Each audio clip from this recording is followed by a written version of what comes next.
ओडिशार भूगोल संबंधित किसी गुरुत्वपूर्ण प्रश्न को ले जनरल नॉलेज ओडिया आपण को स्वागत जनाऊे।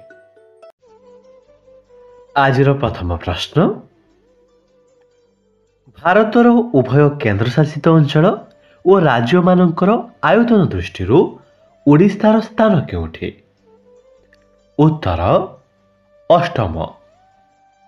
परवर्ती प्रश्न, ओडिशार आयतन केते?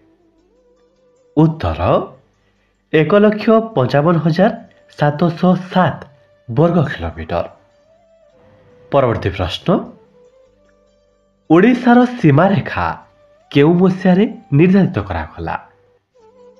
उत्तर 1950 मसीहारे।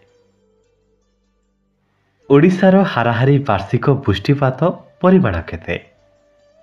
उत्तर 140 सेंटीमीटर।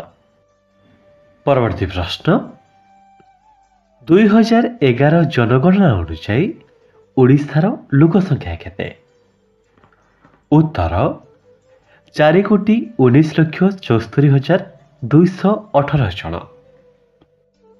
जनसंख्या दृष्टि ओडिशार स्थान भारतवर्ष रे केउठी?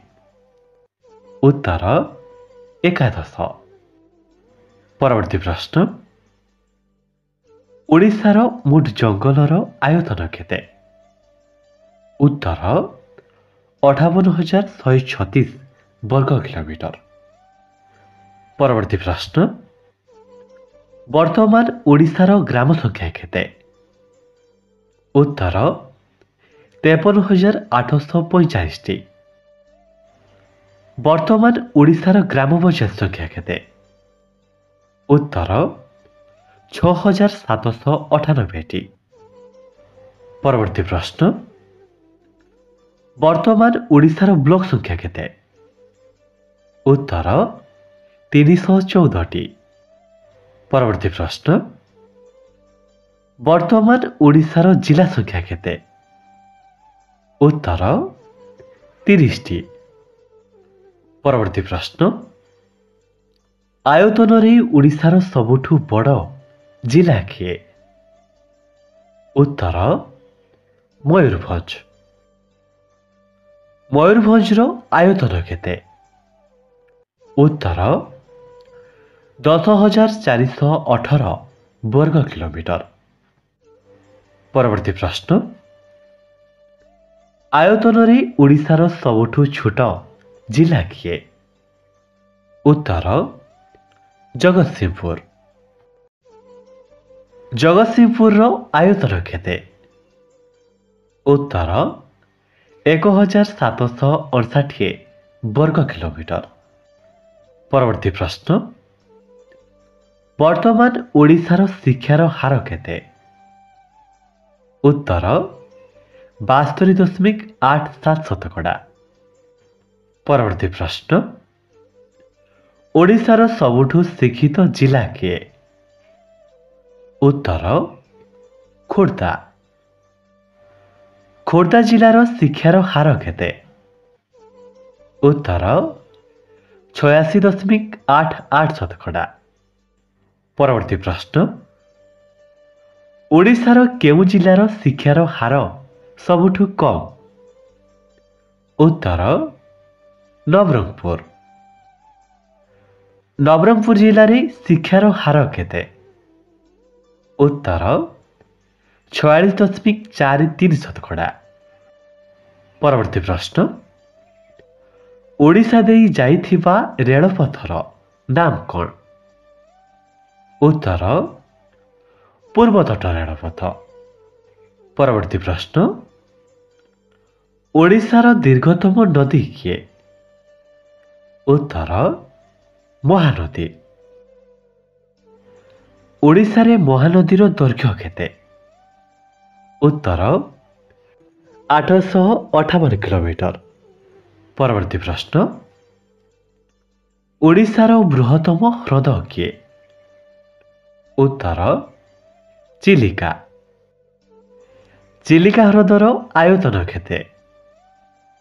उत्तर 1,165 वर्ग किलोमीटर। ପରବର୍ତ୍ତୀ ପ୍ରଶ୍ନ ଓଡ଼ିଶାର ଉଚ୍ଚତମ ପର୍ବତର ନାମ କ'ଣ? ଉତ୍ତର ଦେଓମାଳି। ଦେଓମାଳିର ଉଚ୍ଚତା କେତେ?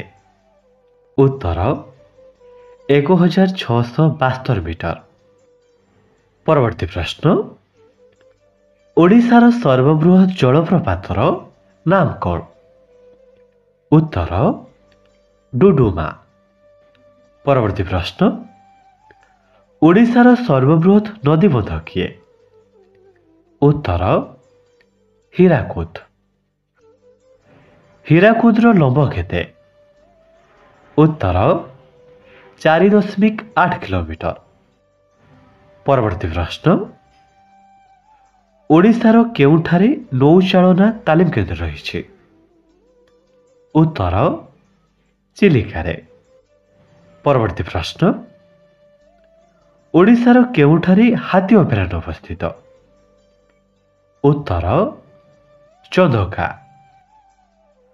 ଓଡ଼ିଶାର କେଉଁଠାରେ ପକ୍ଷୀ ବିହାର ଅବସ୍ଥିତ? ଉତ୍ତର ଚିଲିକା।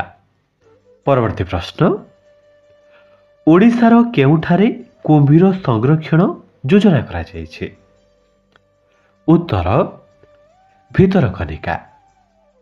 ଆଜିର ଅନ୍ତିମ ପ୍ରଶ୍ନ ଓଡ଼ିଶାର କେଉଁ ହ୍ରଦ ଅଶ୍ୱକ୍ଷୁରାକୃତି ହ୍ରଦ ଅଟେ? ଉତ୍ତର ଅଂଶୁପା।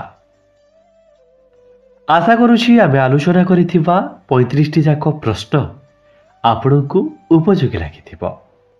ଯଦି ଭିଡ଼ିଓ ଭଲ ଲାଗିଛି ଭିଡ଼ିଓକୁ ଲାଇକ୍ କରିବା ସହିତ ପ୍ରତ୍ୟେକ ଦିନ ସକାଳ 7:30ରେ ଏମିତି ଜିକେ ଭିଡ଼ିଓ ଦେଖିବା ପାଇଁ ଆପଣଙ୍କ ଚ୍ୟାନେଲ ଜେନେରାଲ ନଲେଜ ଓଡ଼ିଆକୁ ସବସ୍କ୍ରାଇବ୍ କରିପାରନ୍ତି।